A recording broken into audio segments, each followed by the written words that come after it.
Bonjour à toutes et à tous. Nous sommes ici pour parler du parcours data chez Alès.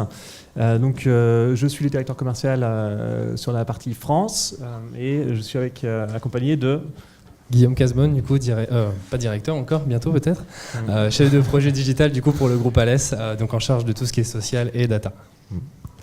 Donc, quelques mots d'introduction sur Hootsuite pour ceux qui ne connaissent peut-être pas. On est une société d'origine canadienne qui est très fortement implantée en France aujourd'hui avec plus de 30 employés dans notre bureau parisien. Nous offrons des solutions qui permettent de gérer tout ce qui a trait aux réseaux sociaux dans une entreprise, donc que ce soit du social marketing, du social selling, du social RH et j'en passe. Et dans vos parcours de transformation digitale, on va donc avoir le focus sur la partie sociale tout en sachant qu'on doit s'intégrer dans les autres domaines tels que tout ce qui est CRM, marketing et automation, etc. Et donc nous avons constitué tout un écosystème d'API qui nous permettent de nous intégrer dans les DAM, etc. Et donc, au fil de notre croissance, nous avons rajouté certains éléments à notre offre, comme notamment dans l'actualité récente, le rachat d'une société qui s'appelle Alespresso, qui permet de gérer tout ce qui est publicité sur les réseaux sociaux et de les optimiser aussi.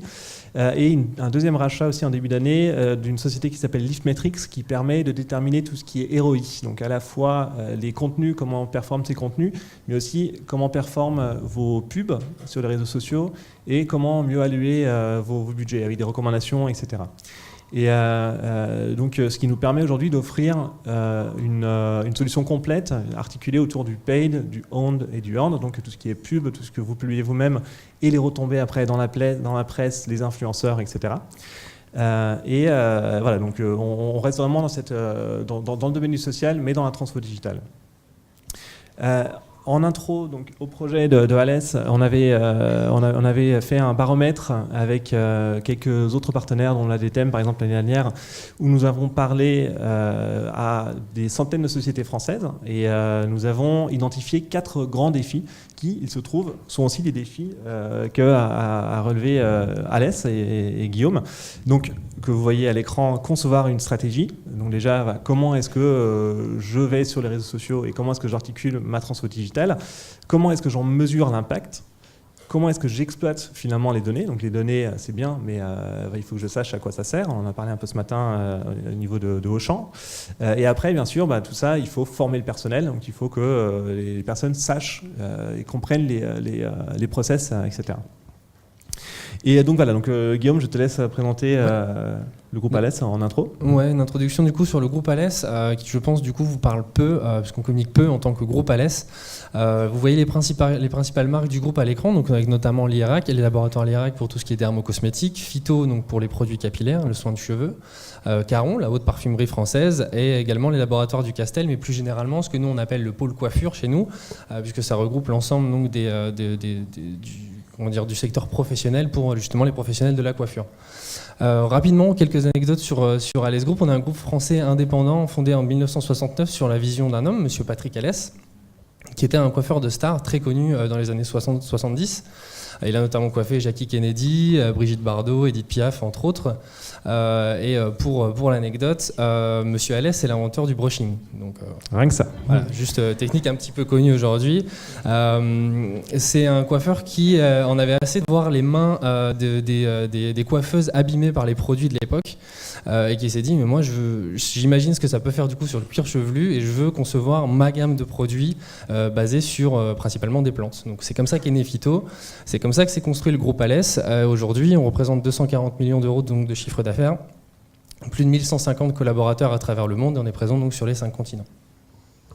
Et donc du coup, PME très, très internationale, ouais. Qu'est-ce qui vous a amené vers les réseaux sociaux et comment ?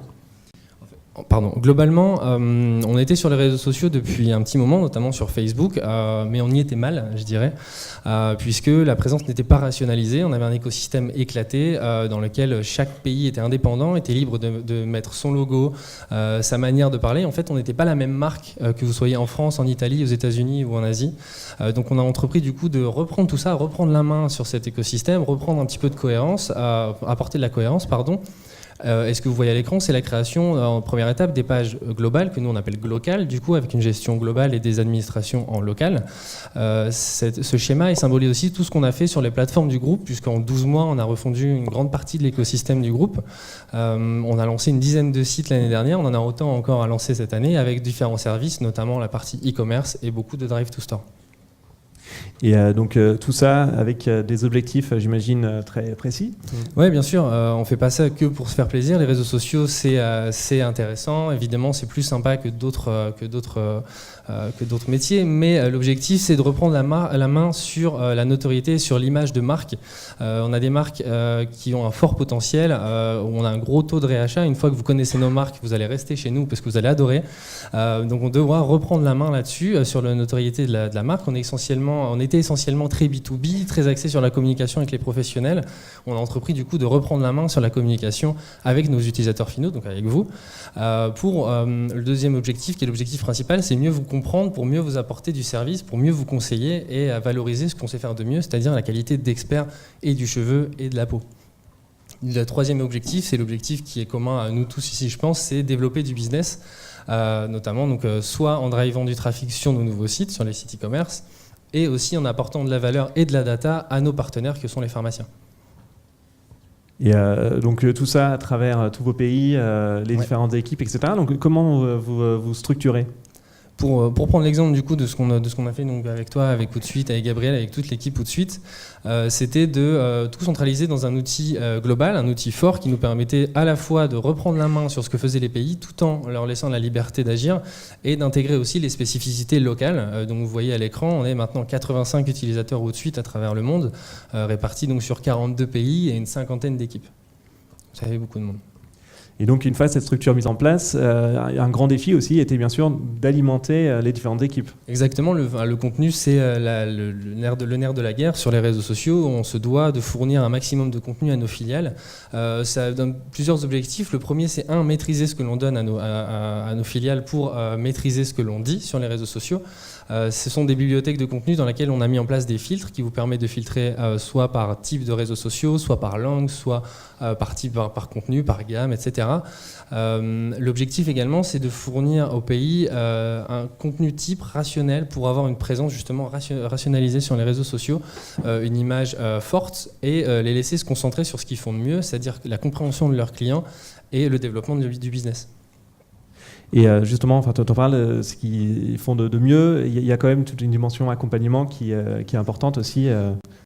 Oui, très clairement, c'est aussi la valeur ajoutée tout de suite, pour faire un petit peu de pub pour Outsuite, c'est que c'est pas simplement un outil, c'est aussi nos partenaires dans la compréhension du social media en général. Nous, ce qu'on aime dire parfois entre nous dans l'équipe, c'est qu'on a plein d'outils merveilleux, on a des DMP, on a Outsuite, on a plein de choses, mais ça sert à rien de se doter d'une Ferrari pour aller chercher du pain. Concrètement, on a besoin d'accompagner les pays sur le pourquoi, sur le comment, sur pourquoi il faut y aller et comment il faut y aller. Donc le premier défi, c'est vraiment ça, la compréhension du digital dans les pays et la compréhension du social media. Donc voilà, donc une fois qu'on a mis en place la structure, on a alimenté les différentes équipes, on les a formées. Maintenant, on peut se concentrer sur finalement ce qui est le plus important, à savoir le client. Exactement. Ce que vous voyez à l'écran, c'est la matrice de la brand experience plateforme qui est développée par Imakina, qui est notre partenaire sur la stratégie et sur le conseil, qui est un partenaire Outsuite également, donc dont bénéficie à la fois donc, de l'expertise d'Imakina sur la stratégie globale et à la fois la stratégie et l'expérience social media d'Outsuite, donc avec vous, pour arriver à ce que vous voyez au milieu, qui est le contrat d'expérience. Je vous invite à aller voir ce qu'a fait Imakina sur cette approche. C'est très intéressant parce qu'ils parlent de contrat d'expérience entre les différentes expériences que va vivre votre consommateur, votre client, ce qu'il attend, ce qu'il voit de la marque, ce qu'il veut et comment il le vit. Donc c'est ce qui drive un petit peu tout ce qu'on fait maintenant sur le digital et pas seulement, puisqu'on est en train de construire une approche CRM et SCRM également avec tout de suite sur une approche vraiment 360 de notre consommateur. On doit être le même, on doit être reconnu, que l'on soit en point de vente, que l'on soit sur les réseaux sociaux ou sur notre site ou sur nos sites partenaires.